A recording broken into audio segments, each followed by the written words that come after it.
Ay, what's up tol? Isang mapagpalang araw po o gabi pala. Isang mapagpalang gabi pala tol. Mapagpalang araw sa ibang bansa dyan. O anumang oras dyan tol. So yun. Ngayon tol nandito kami sa nandito pa rin ako sa kanila Buboy. Banda dito nila Buboy. Hindi na kami dun sa kubo nila. Bumaba kami. Dito kami sa Barrio. At yun tol. So nag-alala ako ngayon tol dahil hindi kami makauwi nito. Hindi kami makaalis dahil na-shoot na talaga yung namin tol ba. Hindi na kami nagtira sa pangkain namin wala na. And parang tahimik yung gabi namin ngayon tol. So nag-chat si Ashley sa akin tol, humingi ng tulong. Nasaan na daw tulong sa inabihan ko, hindi pa ako makauwi dahil wala akong pamasahe. Diskarte ka muna dyan, baka may mahiraman ka ng para pamasahe ko pabalik dyan. Sabi niya wala, hindi na siya lumabas tol. Yun, last chat ni Ashley sa akin, nag-chat kami. Yung sabi niya tulong daw tol. Dahil parang may intention na papasok daw yung mga tao na nakaaligid. Kaya na yun, alala ko ngayon tol dahil hindi ko na makontak. Paano na nangyari doon. Sana naman tol walang masamang mangyari sa kanila. Yun ang problema din namin ngayon nila Buboy. Paano kami makakaalis sa lugar na to. Dahil wala na talaga kami tol. Na-shoot na talaga namin ba.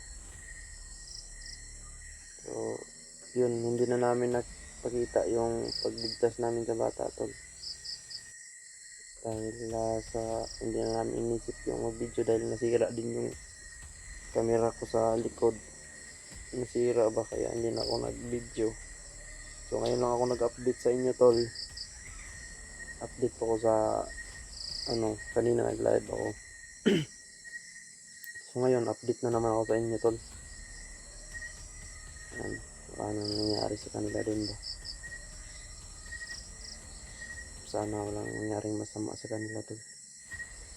So bago tayo magpatuloy po, shout out muna tayo. Shout out nga pala sa lahat ng mga OFW natin dyan. Shout out po sa inyo tol. Mega love shout out po sa lahat. At kay Ate Lynn at saka kay Kuya Jeep Alvarado. Ingat po kayo Ate Lynn sa ibang bansa po. Ingat po kayo palagi. Kay Ate Mirna. Shout out po kay Ate Mirna. At lalong-lalo na kay Ate Lourdes at saka kay Tita Gilma. Uy, shout out po. At shout out nga pala kay Mama Estabillo. Ayan, shout out po kay Nanay Elizabeth. Shout out po. At lalong-lalo na kay Tita Vilma. Ayan, shout out kay Mama. Shout out kay Mama Corazon. Kay Tita Nisita. At kay Ate Ria. Shout out po. At kay sa lahat ng mga kasamahan ko. Ayan, shout out po sa inyong lahat. Ayan, shout out kay Ate Rosie. Kay Kuya George, shout out po. Lalo na kay Kuya George, shout out po sa iya. Ingat po kayo palagi. Kay Pastor, shout out nga pala Pastor. And kay Ate Chona, shout out po sa Ate Chona. Ingat po kayo palagi. Kay Tita Michelle Cañete, shout out po sa Tita. Ingat din po kayo. At lalong-lalo na kay Tita Jennifer. Ayan, shout out po. So, ayun tol, hindi na natin may isa lahat po. Luzon, Visayas, Mindanao, kay Ate Diggs, shout out po. Ingat po kayo dyan ate. Kay Ate Huda, kay Ate Sara, shout out po. Ingat po kayo palagi. So yun tol, yun po yung nag-alala po talaga ako ngayon sa kalagayan ng aking mag-ina doon. Baka ano nangyari sa kanila. Tol, sana naman po ay walang mangyaring masama doon. Dahil natatakot din ako tol, baka yung nasa isip ko baka damputin nila yung asawa ko ba. Kung mayroon lang sana akong pamilya dito tol, lumarga na ako ngayon tol para lang maprotektahan ko sila. Sa ngayon grabe yung dasal ko tol, na sana tol hindi mangyayari yung dapat mangyari na masama, dahil napakahirap ngayon tol ng napaka-krisis ng panahon at yun pa yung mangyari. Sana po tol paliparan niyo po ng dasal yung mag-ina ko po, sana walang mangyaring masama o sa bata. Nandun pa naman si Yashan. Andito lang ako tol at tumulong ako kay Buboy. Hindi inasahan na na-trap kami ngayon dito, hindi kami nakaalis kasi pati sa pagkain namin tol wala talaga tol, 0-0 talaga kami ngayon. Kaya kanina naghanap kami ng diskarte kung paano kami makakaalis. So yun tol, wala kaming nahanap dahil sa noong una dabi yung trabaho namin. Buti na lang nung pagligtas namin tol, sobrang daming nagpapatrabaho. Ngayon na wala nang tol, ngayon pa nawala na talaga tol, wala kaming malapitan muna ngayon dahil crisis din, no? So yun, dasal lang po talaga yung tol, na sana walang mangyari sa kanila na Ashley, na sana bulagin yung mata ng mga pumupunta doon na mga hindi niya kilala, dahil sinabihan ko siya, tingnan mo kung ano ba yan, kung sino ba yan. Hindi niya daw kilala tol. Oras na tol, sobrang gabi na, pero hindi ako makatulog. Dito lang ako sa labas. Hindi ako makatulog tol, no? Sa mga iniisip ba, daming iniisip. Ano kaya nangyari? Paano na to? Sa akin to tol. Sana darating yung ba na, sana tol walang mangyari talaga tol, dahil nanginginig yung katawan ko pa sa pag-iisip, dahil hindi kasi pwedeng lakarin sobrang layo tol, sobrang layo. Kung lalakarin ko dito hanggang doon sa amin, mga 2 linggo ko ako makakaabot doon. Kaya yun, mission success naman tayo dito.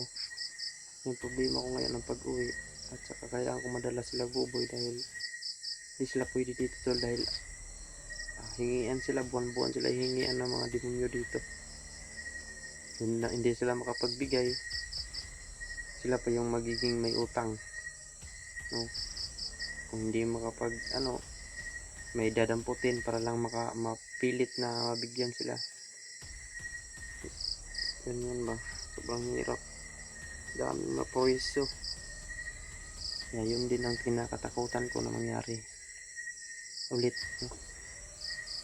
Kaya yun, sa tumigil lang sana tayo sa pag-explore, hindi nyo lang ako nakikita nag-explore, no? Kaya kahit nananahimik na tayo, sinusundan pa rin tayo ng mga diputa na yan. So yun tol, talagang hindi mo wala yung galit nila ba.